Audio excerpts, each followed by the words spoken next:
For many fans of Japanese role-playing games, the Final Fantasy series is some of the very best the genre has to offer. For those of you who have never played a Final Fantasy before, each game is a standalone experience. Although they deal with similar themes, each game has a unique story and gameplay mechanics. In other words, don't worry if you haven't played the other 12 games beforehand. Final Fantasy XIII is the first Final Fantasy for the PS3 and 360, offering some of the most lavish production values the series has ever seen. The story involves the dynamic between two very different worlds, the people who inhabit them, and their relationship to mysterious god figures who oversee them all. These complex themes are told through the trials and tribulations of Lightning and her companions, a memorable and likable cast. The story itself is very good, but it can occasionally be melodramatic, as is frequently the case with JRPGs. Now, I'm a big Final Fantasy fan, so I generally enjoy that kind of storytelling, but those accustomed to the more conventional Western brand of RPGs might find the plot a little bit too much.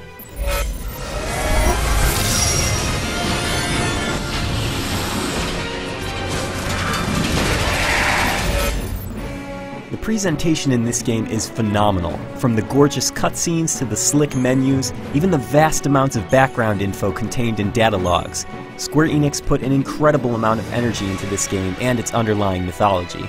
This is especially clear when you realize that all of the lip syncing was redone to match the English voices, even in the pre-rendered CG cutscenes.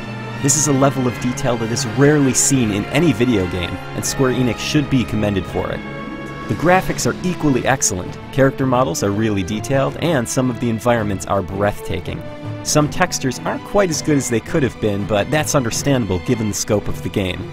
Voice acting is great for the most part, although Vanille's overly perky voice might sound odd to gamers not familiar with that type of character. Well, since we're here, let's look around! And let's not forget about the music. While not as memorable as some of the classic Final Fantasy themes, the music still adds a nice ambiance to the game, and a few of the tracks are really impressive.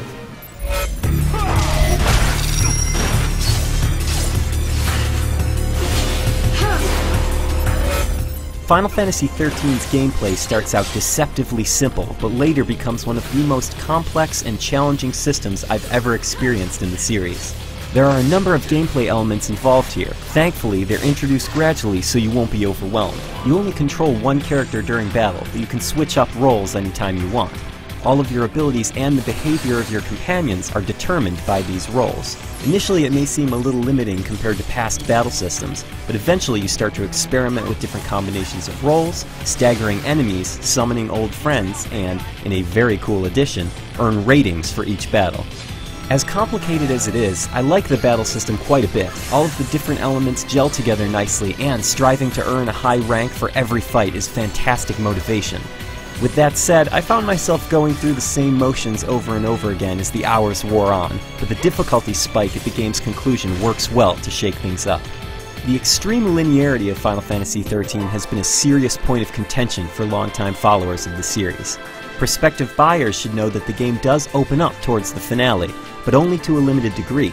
I enjoyed the linear sections as well as the free-roaming locales, but it's safe to say that some fans will be disappointed by the game's structure.